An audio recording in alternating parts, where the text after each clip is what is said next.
കുറച്ച് ദിവസങ്ങളായിട്ട് ഒരുപാട് പേര് ചോദിക്കുന്ന ഒരു കാര്യമായിരുന്നു ശിഖാവും ഭാര്യയായിട്ട് എന്തുമായിരുന്നു പ്രശ്നം എന്നുള്ളത്.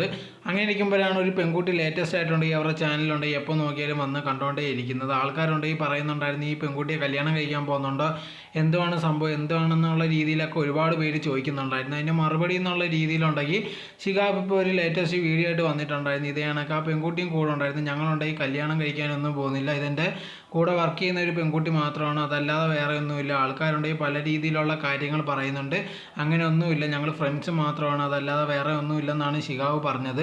അതേ സമയത്തുണ്ടെങ്കിൽ ഇതിൻ്റെ കമൻറ്റ് ബോക്സിൽ വന്നിട്ട് ഒരുപാട് ആൾക്കാരുണ്ടെങ്കിൽ ഇങ്ങനെ ചെയ്യാൻ പാടില്ലായിരുന്നു, ഒന്നും ഇല്ലാത്തടത്ത് നിന്ന് ഇത്രയും വരാൻ വേണ്ടി ഉണ്ടെങ്കിൽ കൂടെ ഇന്ന് ആളെ മറന്നിട്ടുണ്ടെങ്കിൽ ഈ പെൺകുട്ടിയോടെ പോയത് ശരിയല്ലെന്നുള്ള രീതിയിലൊക്കെ ഒരുപാട് പേര് പറയുന്നുണ്ട്. ഈ പെൺകുട്ടിയെ കല്യാണം കഴിക്കാൻ വേണ്ടി അല്ലെങ്കിൽ പെൺകുട്ടിക്ക് വേണ്ടിയാണ് ഭാര്യ ഉപേക്ഷിച്ചത് അല്ലെങ്കിൽ ഭാര്യയായിട്ട് പ്രശ്നം എന്നുള്ള രീതിയിലാണ് ആൾക്കാർ പറഞ്ഞുകൊണ്ടേ ഇരിക്കുന്നത്. എന്തായിരുന്നാലും ഇതേ കണക്ക് എന്തെങ്കിലും ഒരു കപ്പിൾസ് ഇതേ കണക്ക് പിരിഞ്ഞു കഴിഞ്ഞാൽ ഉടനെ ഉണ്ടെങ്കിൽ ഭർത്താവിൻ്റെ പേരിൽ അല്ലെങ്കിൽ ഈ ഭാര്യയുടെ പേരിൽ ഒരു കുറ്റം ഇടുന്നതായിരിക്കും. അത് അല്ലെങ്കിൽ ആരാ ശരി അല്ലെങ്കിൽ ആരാ തെറ്റെന്നുണ്ടെങ്കിൽ ആൾക്കാർ നോക്കത്തില്ല. ഉടനെ ഉണ്ടെങ്കിൽ ഒരാളെ കിട്ടുമ്പോൾ അയാളെ പിടിച്ചിട്ടായിരിക്കും ഇതേ കണക്ക് കുറ്റം പറഞ്ഞുകൊണ്ടേ ഇരിക്കുന്നത്. സോ എന്തായിരുന്നാലും ബാക്കിയുള്ളവർ പറഞ്ഞ പോലെ ഇവർ കല്യാണം കഴിക്കാനൊന്നും പോകുന്നില്ല, ഇവരുണ്ടെങ്കിൽ ജസ്റ്റ് ഫ്രണ്ട്സ് മാത്രമാണ്, അതല്ലാതെ വേറെ ഒന്നുമില്ല. പിന്നെ ഭാര്യയായിട്ട് പിരിയാനുള്ള കാരണമെന്ന് പറഞ്ഞാൽ അത് ഇതുവരെ വെളിയിൽ പറഞ്ഞിട്ടില്ല. എന്തായിരുന്നാലും രണ്ടുപേരുടെയും സമ്മതത്തോടെ തന്നെയാണ് ഇപ്പോൾ പിരിഞ്ഞിരിക്കുന്നത് എന്നുള്ളൊരു കാര്യം മാത്രമേ അറിയാൻ സാധിച്ചിട്ടുള്ളൂ.